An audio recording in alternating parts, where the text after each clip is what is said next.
Okay, folks, so I'm going to do a video that talks about Seattle. I don't know if you can really see it very well, but all of what you see here in red is basically the city limits of Seattle. And I'm using Google Earth Pro.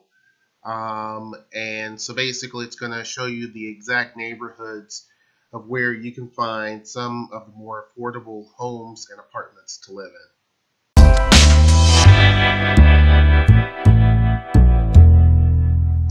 One of the things that folks often will ask is affordability. And obviously it makes sense. A lot of people are moving to Seattle. And so, of course, one of the big concerns that everyone has is what are some neighborhoods that are really affordable? Okay. Now, looking at this map, you're going to see basically the Ballard area, Fremont, Queen Anne, Capitol Hill, which is more or less downtown. Capitol Hill is. Queen Anne is approaching downtown. Right over here is the U District. All of these areas here are very expensive in terms of just purchasing a place to live. I can tell you that right now. Alki right here, you can notice it with this little hand, is a nice area for beaches, but it's also pretty pricey. Over here, when you cross the lake, is a city right outside of Bellevue called Medina. This is where Bill Gates lives. So it gives you an idea. It's a very tiny, tiny, tiny town. Smaller than this little hand here. If you were to look on the map, it's very tiny. That's where Bill Gates lives and some other very wealthy people. Also, Jeff Bezos, I forget exactly where he lives, but somewhere over in here. Redmond is right here, which is where Microsoft has their campus. Then if you go farther north of Seattle area, you have Shoreline, which is a nice area, but it's a different city. Kenmore, which is a really cool area, actually, and a decent, it's not super expensive. You have Bothell, which University of Washington also has a Bothell location. And then you have Woodinville, which is also a fairly nice area, but also getting more expensive. Kingsgate, all of those places, Totem Lake, these are going to be your expensive areas. And of course, Bellevue I talk about a lot, or more often than some of these others, but Bellevue is really pricey. Mercer Island, same thing, fairly pricey. Pretty much if you can draw a line going down like this, pretty much all of this is going to be fairly expensive. Okay, and then down here is Issaquah. So a lot of times people will ask, about Issaquah. This is Issaquah, and you literally, let me skip this over a little bit. Once you get this far over, you're kind of getting into, like, in Snoqualmie, you're getting into, like, what I call snowland. It typically is pretty rough weather. It's rougher over here in these areas than, say, over here. So to give you an idea, I'm going to zoom out just a little bit, if this would work. So basically, right in here is nothing but mountains. So it really affects the weather right in these areas. I-90 is going to get you into Seattle and, of course, into Bellevue and Redmond and all of that. But be prepared for bad traffic on a good day. And then also, if it's bad weather, be prepared for that, because that's really your only way in. I mean, if you look at it, there's nothing else that's going to get you there. Back roads don't really exist to a great degree until you get, farther closer to Snoqualmie. Okay. So anyhow, what are the more expensive places? I'm going to show you based on when Noelle and I were looking, or inexpensive, I don't know if I said expensive, but inexpensive places in Seattle. And we're not talking outside of Seattle. We're talking directly in Seattle. What are some of the more affordable neighborhoods? Now, keep in mind, affordable, I'm talking under the average amount of money for a house. The typical house in Seattle is over $670,000. That's on average. You will find houses cheaper than that, obviously, and you'll definitely find houses much more expensive than This is by no means an official list. This is what we've noticed when we were scouting and looking for homes. Okay, so the first one that I'm going to put in is basically the area that we lived in, which is the Bitter Lake area of Seattle. So Bitter Lake is called that because of the lake. Bitter, it's Bitter Lake. This is the boundary line. Okay. Bitter Lake is very interesting because it literally is the bridge between Seattle and Shoreline. North of I-45, north of 145th Street is Shoreline. So this is going to be the Shoreline area, which is a different city. And then this is the Bitter Lake area. Okay, the Greenwood Avenue runs down through here, and then Aurora or Highway 99 runs through here. So basically, it's sandwiched between Greenwood Avenue and Aurora Avenue, north 145th Street, and I don't know what street that is, towards the bottom. But basically, it runs the length until you get into Greenwood, what's considered to be Greenwood. That's 105th. So 105th to 145th, Aurora over to Greenwood is basically what is the Bitter Lake area. Now, in here, you would probably find some really decent price apartments, I should say. In this area, apartments are not as bad as it would be in some other parts of the city. So that would be an area to look if you're looking to rent. In terms of homes, it's going to be a little bit pricey in this area, but not as bad as some of the other places I mentioned in Seattle. So you could probably find a home over here that would be much more affordable than, say, down over here, which is going to be the more expensive area because it's Ballard, right? So Ballard really covers this huge area, okay? So one of the good things about Bitter Lake and Greenwood, which I'm going to go to next, is you're close to Northgate, which is right here. This is a big mall area, big transit area. A lot of medical facilities are over in this area. So it's really nice. A lot of shopping. Right now, the light rail line is in this area. They should be completing this soon, another couple of years. Then the light rail line will continue north. But right here, this area is being worked on as we speak. Okay. The other area, which is kind of like an up-and-coming area and changed a lot in the 3 years that we were in Seattle, is basically Greenwood. Now, this is just right next door. Remember, I told you that basically Bitter Lake basically stops right here. So this right here is Bitter Lake. South of that is the Greenwood area. So it's basically a fatter rectangle, if you will. Bitter Lake's more of a slender rectangle. And basically this one is opposite of Bitter Lake. It's not really a very well-known area. Like a lot of people, when you say, Greenwood, they're not thinking about it.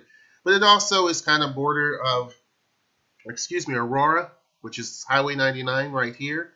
It goes all the way over, encompasses all of Greenwood, because right in here is basically the entertainment and artsy district of Greenwood. So right in here, a lot of bars, shops, stuff like that. Right here is a giant Fred Meyer. Lots of cool bars and stuff right here. And it goes all the way over to 8th Avenue. And so right up here is 105th, as I mentioned, and Greenwood goes all the way past 85th. 85th and Greenwood is where you're going to have most of your entertainment and stuff like that, as I mentioned. So it's a pretty cool area. Again, up and coming, and Greenwood goes all the way down to Northwest 75th Street.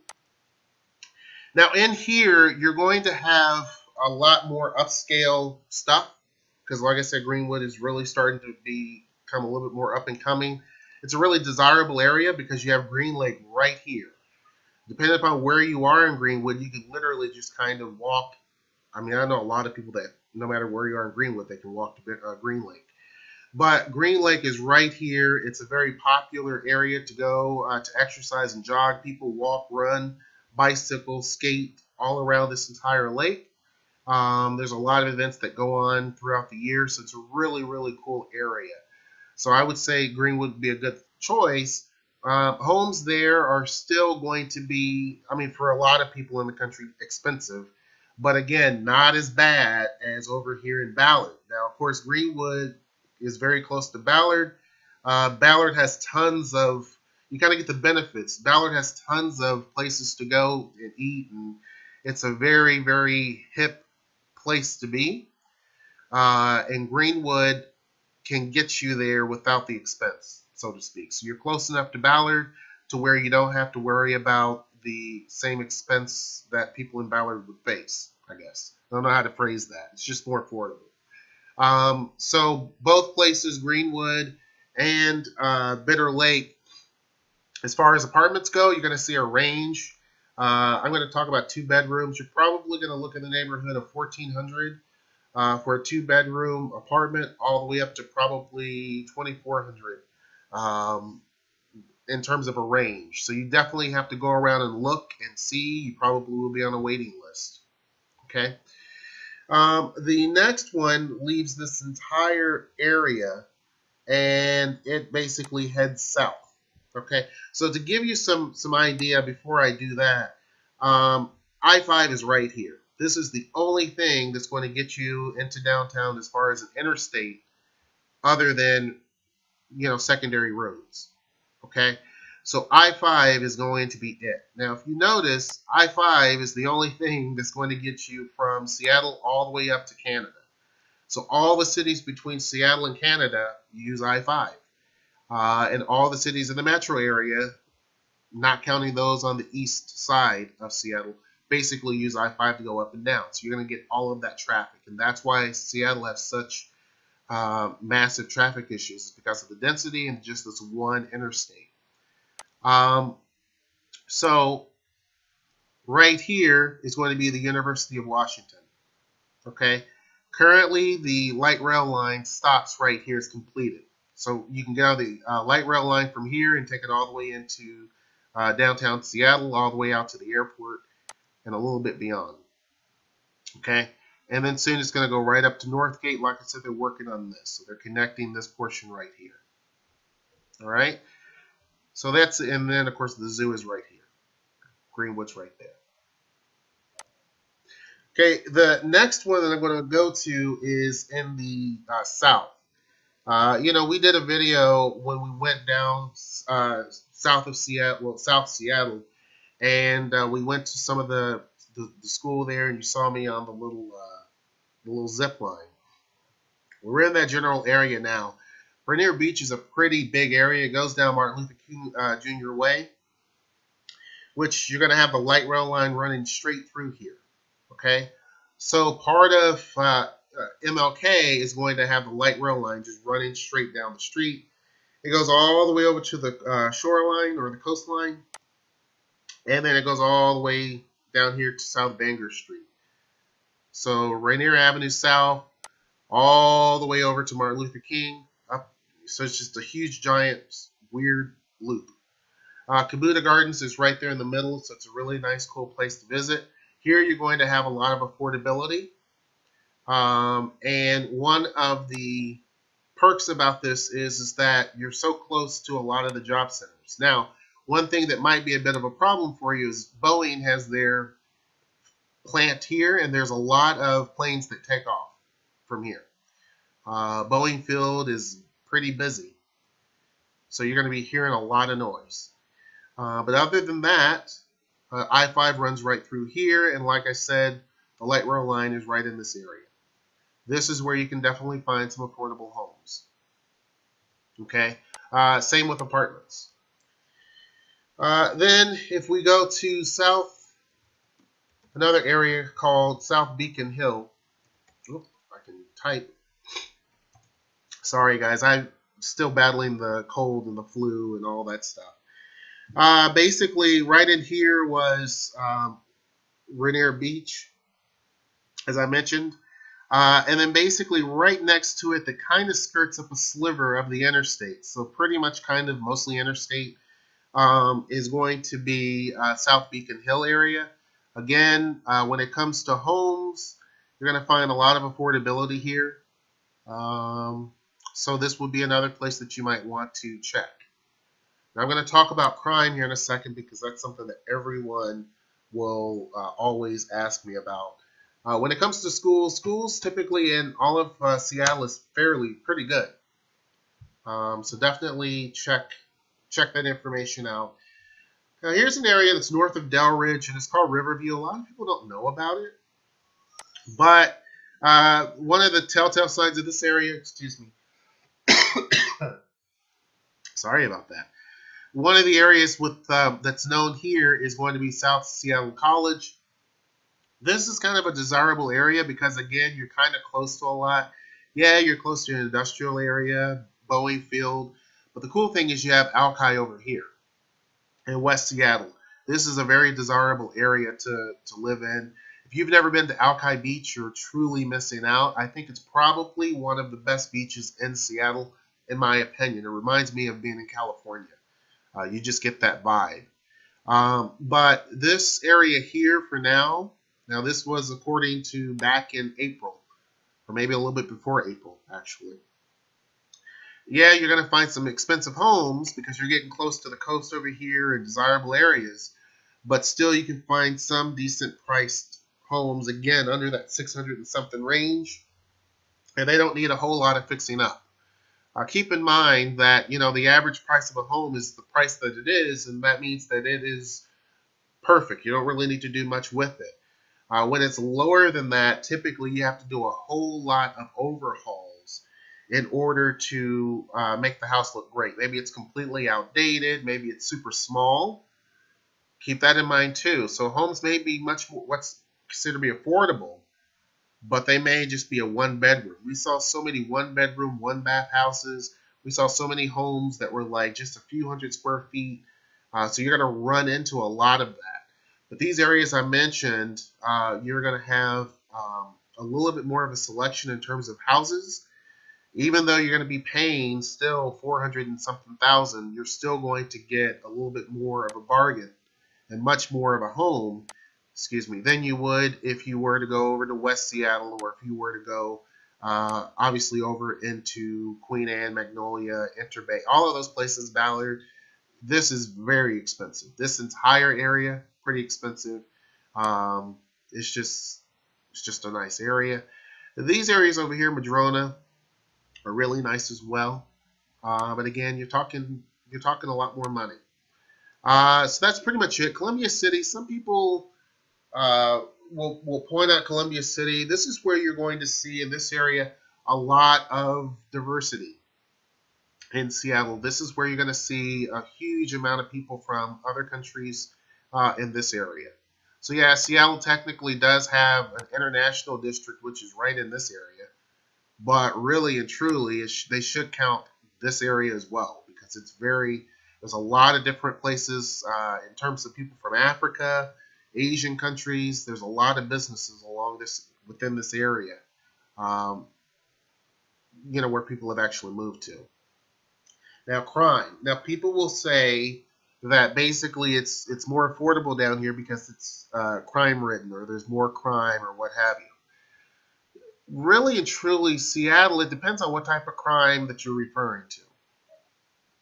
Seattle as a whole, and really the Pacific Northwest, doesn't have a whole lot of crime. Excuse me. Basically, the big issue that you're going to have here is property crime. People stealing packages off of your front porch, people stealing things from your car, things like that. Some areas you may have where people are stealing the actual car. You may have break-ins, things like that. You're going to probably experience more crime-related activity here than you would in Queen Anne or Magnolia or Ballard. Okay? But with that said, that doesn't mean that these places are immune. If you look at a crime map, you're going to see crime all over the city. It's just going to be everywhere. It is a city. but there's more instances of certain types of crimes in different areas. So what I would do if I were you is the cities I mentioned, Rainier Beach, or not cities, but their neighborhoods, Rainier Beach, Greenwood, Bitter Lake, South Beacon Hill, and Riverview. Check those cities out. Look at the crime information if that's something that concerns you. Look at the schools, look at the neighborhoods, look at the parks that they have. And then at that point, look to see what type of home you're looking for.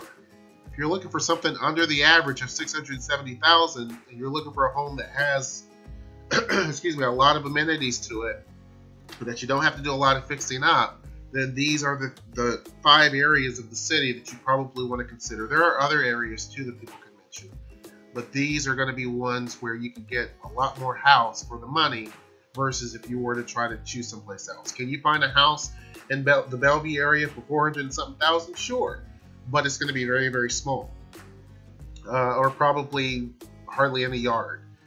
So anyhow, that's pretty much it. Hope you guys enjoyed this video. Sorry that I sound horrible. I feel horrible.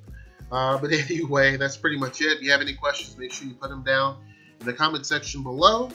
And until next time, I will see you. Take care.